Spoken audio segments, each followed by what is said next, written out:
నమస్తే, welcome to వార్తలు వాస్తవాలు. నేను సీతారామరాజు. ముందుగా ఈరోజు పత్రికల్లో వచ్చిన ప్రధానమైన వార్తలు ఒకసారి చూద్దాం. ముందుగా నమస్తే తెలంగాణ. నీళ్ల ఎత్తిపోతపై నిర్ణయం సర్కార్దే అంటూ చాలా కీలకమైన అంశం మనకు కనిపిస్తూ ఉంది. ఇవాళ అవసరం మేరకు కాళేశ్వరం లిఫ్టింగ్పై ప్రభుత్వమే నిర్ణయం తీసుకోవచ్చని చెప్పేసి NDSA national dam safety authority మరోసారి స్పష్టం చేసింది. గౌరవ హైకోర్టుకి ఈ విషయాన్ని వెల్లడించింది. నిష్ణాతులైన ఇంజనీర్లు ఉన్నారు, వారి సూచనల మేరకు ప్రభుత్వం నడుచుకోవాలి తప్ప తమకు సంబంధించి ఇందులో ప్రమేయం ఉండదని మరోసారి కుండ బద్దలు కొట్టి ఎన్డీఎస్ఏ తేల్చి చెప్పిన అంశాన్ని మనం చూస్తూ ఉన్నాం. కాంగ్రెస్ కుట్రలు మరోసారి ఈ రకంగా బట్టబయలయ్యాయనే విషయం కూడా ప్రధానంగా ఇక్కడ కనిపిస్తూ ఉంది. కాళేశ్వరంలో నీళ్లు నింపడం రాష్ట్ర ప్రభుత్వ పరిధిలోని అంశం అని చెప్పేసి ఈ సందర్భంగా గౌరవ న్యాయస్థానానికి ఎన్డీఎస్ఏ వెల్లడించింది.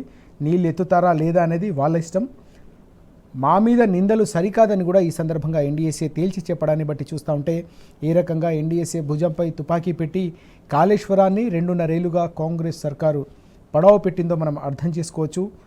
అనేక మంది రైతులు సాగునీటి కోసం అల్లాడుతూ ఉంటే లక్షల ఎకరాలు ఎండిపోతూ ఉన్నా కూడా కాళేశ్వరం ప్రాజెక్టును పడవ పెట్టి 2.5 ఏళ్లుగా తెలంగాణకు దక్కాల్సిన జల హక్కులను కూడా కాలరాస్తున్నారనే విషయం ఇప్పటికే తెలంగాణ ప్రజాక్షేత్రంలో చర్చ జరుగుతోంది. రైతులంతా కూడా దీనిపై కాంగ్రెస్ సర్కారు పైన దుమ్మెత్తి పోస్తూ ఉన్నారు. తెలంగాణ వరప్రదాయాన్ని ఈ రకంగా పడవ పెట్టడంపై వారంతా ఆగ్రహం వ్యక్తం చేస్తూ ఉన్న సందర్భం కనిపిస్తూ ఉంది. అన్ని రకాల వెసులుబాట్లు ఉన్నా కన్నేపల్లి పంప్ హౌస్ నుంచి నీటిని ఎత్తిపోసుకునే అవకాశాలున్నా దాన్ని కూడా వినియోగించుకోకుండా ఏ రకంగా తెలంగాణ రైతుల నోట్లో మట్టి కొడతా ఉన్నారో ఇప్పటికీ అన్నదాతలు చర్చించుకుంటున్న ఈ తరుణంలో ఎన్డీఎస్ఏ తాజాగా వెల్లడించిన వివరాలనేవి రాష్ట్ర ప్రభుత్వానికి సంబంధించిన వైఖరిని, ఏ రకంగా రైతులకు అన్యాయం చేస్తున్నారో ఆ అంశాలన్నీ కూడా మరోసారి తేటతెల్లమవుతున్న సందర్భం.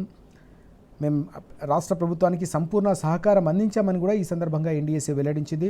తేల్చి చెప్పిన ఎన్డీఎస్ఏ హైకోర్టులో అఫిడవిట్ దాఖలు అంటూ ఈ వార్త.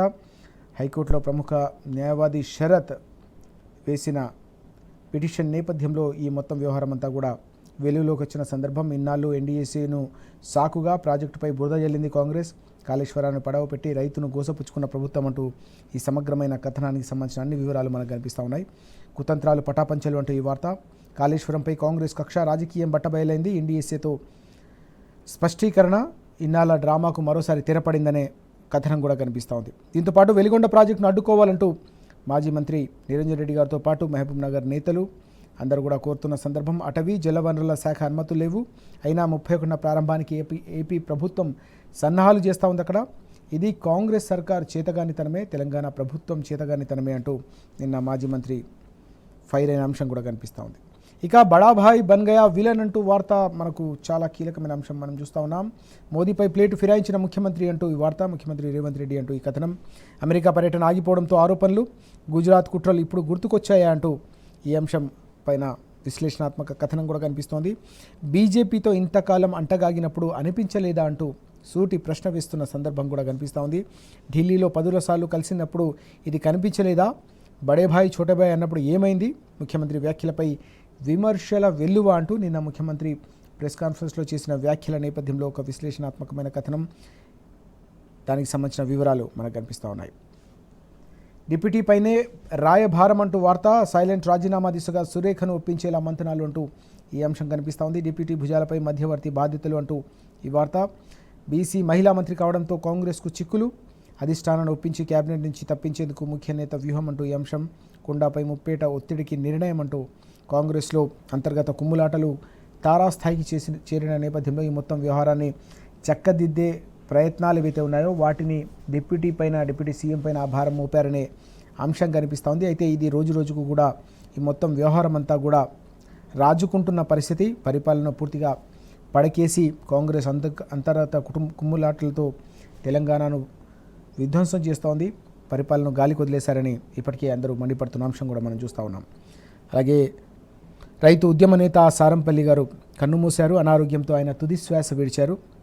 ఆయన మరణం పైన నిన్న బీఆర్ఎస్ అధినేత కేసీఆర్ గారు ఘన నివాళి అర్పించారు, సంతాపం ప్రకటించారు. నేడు ఎంబీ భవన్లో ఆయన భౌతిక కాయాన్ని ఉంచబోతున్నారు. ఆ తర్వాత గాంధీ ఆసుపత్రికి అప్పగించాలన్న ఆయన ఆలోచన మేరకు కుటుంబ సభ్యులు కూడా ఈ కార్యక్రమాన్ని నిర్వహించబోతా ఉన్నారు. తెలంగాణ రైతులే కాకుండా దేశంలోని రైతుల సమస్యల కోసం, రైతు చుట్టూ అల్లుకున్న సవాళ్లను నుంచి అన్నదాతలను విముక్తి చేసేందుకు ఎన్నో కీలకమైన పోరాటాలు చేశారు సారంపల్లి గారు. ఆయన కన్నుమూయడం అనేది కేవలం రాష్ట్రానికే కాకుండా దేశానికి, వ్యవసాయ రంగానికి తీరని లోటు అని చెప్పేసి ఈ సందర్భంగా కేసీఆర్ గారితో పాటు అందరూ కూడా సంతాపం తెలిపిన సందర్భం కూడా మనకు కనిపిస్తూ ఉంది.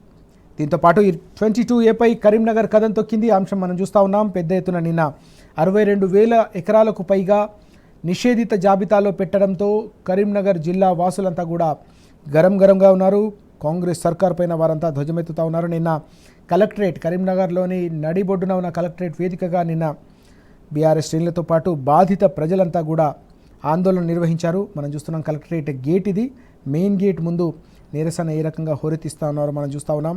బీఆర్ఎస్ ఆధ్వర్యంలో బాధితుల నిరసన ప్రదర్శన, సర్కారు తీరుపై ఆగ్రహం అంటూ ఈ వార్త. కరీంనగర్ కలెక్టరేట్ ఎదుట ధర్నా, 10 రోజుల్లో పరిష్కరించకుంటే చలో సచివాలయం చేపడతామని ఈ సందర్భంగా ఎమ్మెల్యే గంగుల కమలాకర్ గారు హెచ్చరించిన అంశం మనం చూస్తూ ఉన్నాం. పొంగులేటి తప్పుకో అంటూ ఆయన నిన్న స్పష్టంగా హెచ్చరించిన అంశం కూడా కనిపిస్తోంది. దీంతో పాటు కేవలం కరీంనగరే కాదు, రాష్ట్రమంతా కూడా ఈ నిషిద్ధ నీడ వెంటాడుతుందనే వార్త కూడా మనం చూస్తూ ఉన్నాం. కాంగ్రెస్ సర్కార్ నిర్వాకంతో జిల్లాలు 22A పరిధిలోకి వెళ్తా ఉన్నాయి. తాజాగా జనగామ, అలాగే నల్గొండతో పాటుగా హన్మకొండలో కూడా పెద్ద ఎత్తున అనేక ప్రాంతాలు దాదాపు 76,000 ఎకరాలు లాక్ చేశారనే వార్త కనిపిస్తూ ఉంది.